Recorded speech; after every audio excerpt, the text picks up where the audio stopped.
दुर्वासा ऋषि मान गए, लेकिन उन्होंने एक शर्त रखी। उन्होंने कहा कि वो जिस रथ से जाएंगे उसे घोड़े नहीं खींचेंगे, बल्कि एक तरफ से कृष्ण और एक तरफ से उनकी पत्नी रुक्मिणी खींचेंगी। श्री कृष्ण मान गए और वह दौड़ते हुए पत्नी रुक्मिणी के पास गए। रुक्मिणी को उन्होंने गुरुदेव दुर्वासा की शर्त बताई। रुक्मिणी मान गई। जब गुरु दुर्वासा रथ पर बैठे तो वह अकेले नहीं बैठे, बल्कि उन्होंने अपने शिष्यों को भी रथ पर बैठने के लिए कहा, क्योंकि वे जानते थे कि गुरुदेव उनकी परीक्षा ले रहे हैं। कृष्ण ने रुक्मिणी को रथ खींचने का संकेत और दोनों उस रथ को खींचते खींचते द्वारका तक ले जाने लगे। बीच रास्ते में रुक्मिणी को प्यास लगी। श्री कृष्ण ने उन्हें थोड़ा धैर्य रखने को कहा। जन रुक्मिणी नहीं मानी तो श्री कृष्ण ने अपने अंगूठे से जमीन पर मारकर पानी की धारा निकाल दी। रुक्मिणी ने उस पानी से प्यास बुझाई और वह उनके आग्रह का मान रखते हुए श्री कृष्ण ने पानी पी लिया।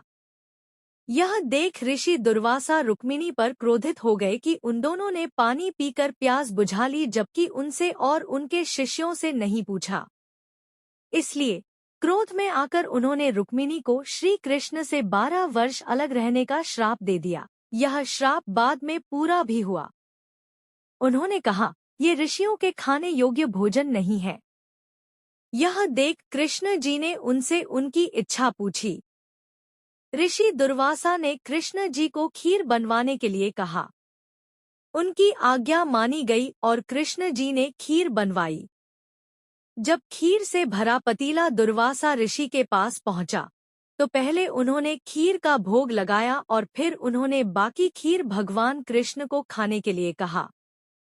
भगवान कृष्ण ने उस पतीले से थोड़ी सी खीर खाई।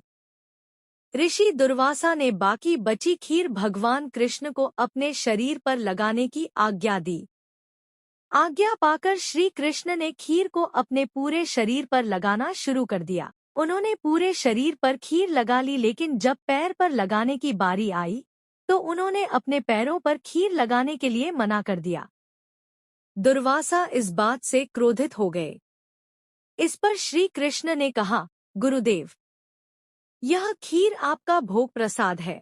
मैं इस भोग को अपने पैरों पर कैसे लगाए बहुत प्रसन्न हूँ।